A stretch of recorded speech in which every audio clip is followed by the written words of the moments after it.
Wow, it's been an unbelievable day of free agency here. We think this is going to be my last video of the day. It's a very large update. We'll see. You never know what's going to happen. First, an update with Dougie Hamilton. Earlier, we thought it was going to be a 7-year deal for $60 million. It was actually $63. So that brings him up to a $9 million cap hit for the New Jersey Devils. Not bad, big fella. Will Butcher and a fifth, this trade also coming down, going to the Buffalo Sabres for future considerations. So that's pretty good for the Sabres. They get a reclamation project plus a pick, and Will Butcher's on the last year of his deal. If they can trade him at the deadline, then all of a sudden you get another pick too. I think you can see why Seattle didn't take him in the expansion draft if it was going to take a sweetener to get rid of him. Linus Ullmark going from the Buffalo Sabres to the Boston Bruins. 4 years, $5 million. Now, before we get to the Boston Bruins, the Buffalo Sabres on Cap Friendly have something I've never seen before.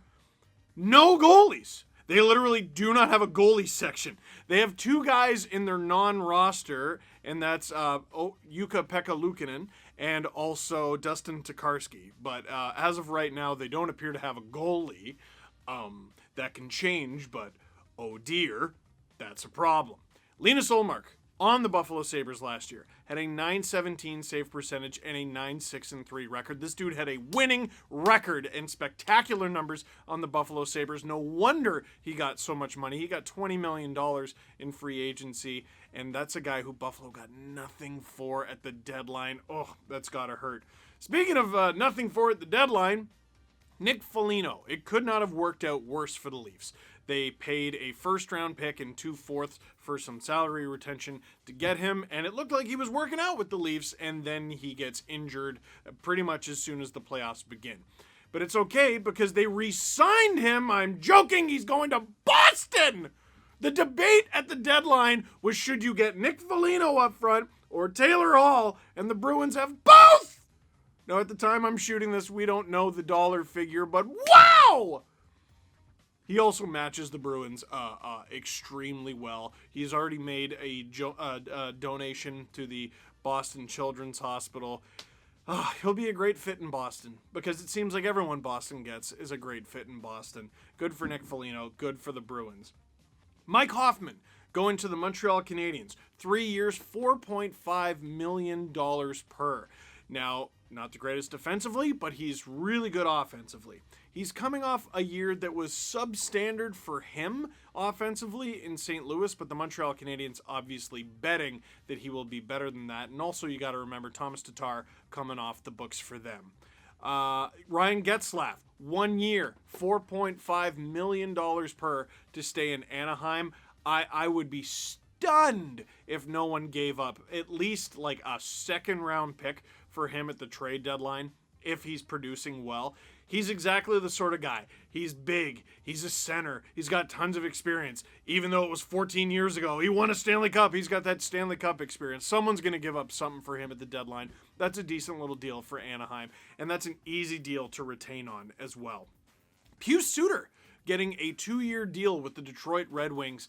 He's leaving the Chicago Blackhawks.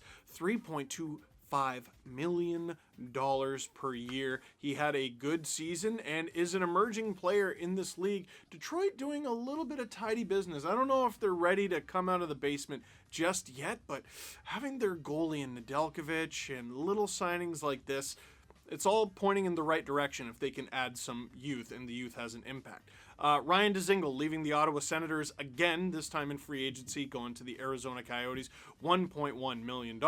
So your answer to who the heck is going to play for the Coyotes this season, one of your answers can be Ryan Dzingel. Dave Riddick, Big Save Dave, going to the Nashville Predators. There's another trade deadline acquisition of the Leafs. He is going there for 1 year, $1.25 million. Remember, they need a goalie to play with UC Saros now that Pecorine has retired. Josh Hosang, he's a very popular figure in hockey Twitter. He's always getting talked about. For years he's been talked about, and why not? He's got this high-end skill, first-round pick potential from all these years ago. He signed a PTO with the Toronto Maple Leafs. That's a pro tryout. Obviously, we're going to have to see how that evolves, but it's essentially a no-risk scenario for the team on account of they're not even obligated to sign him to a contract. And if he does great, they can. Few things to look out for before we end off here. Obviously, I mentioned the Buffalo Sabres do not have a goalie. Speaking of goalies, Darcy Kuemper. It looks like the Edmonton Oilers and the Colorado Avalanche are currently in a bidding war for his services. Lots of impact that could be had there. I keep looking at the Oilers, and I look at the fact that Buffalo has no goalies, and I go, could that be a possible destination for Mikko Koskinen? You're going to have to sweeten the pot. If New Jersey had to sweeten the pot for Buffalo with Will Butcher, Edmonton is going to have to sweeten the pot for Buffalo as well with Mikko Koskinen at an even bigger deal. That'll be very interesting because Darcy Kuemper could be joining a high-powered team with Connor McDavid, or he could be joining the reigning President's Trophy champions. No matter where he goes, I think he's going to be very happy. And obviously, Jack Eichel, it all seems to come back to the Sabres. I'm going to throw this out there. You know who's got a few goalies? The New York Rangers. They've always been in the Eichel sweepstakes. And whenever you hear a team is out, they can always be pulled back in. So, what do you think? Leave a comment in the comment box down below. What a wild day. I think this is the last time I'm going to talk to you today, but you never know. You just never know. For now, that is it for this one. Thank you very much for watching. Click like if you like this video. Click subscribe if you really liked it. Tell all your friends. Well, let me talk to one of my friends personally. Producer Drew, you did a great job today, bud. Now you don't have to look at my face anymore.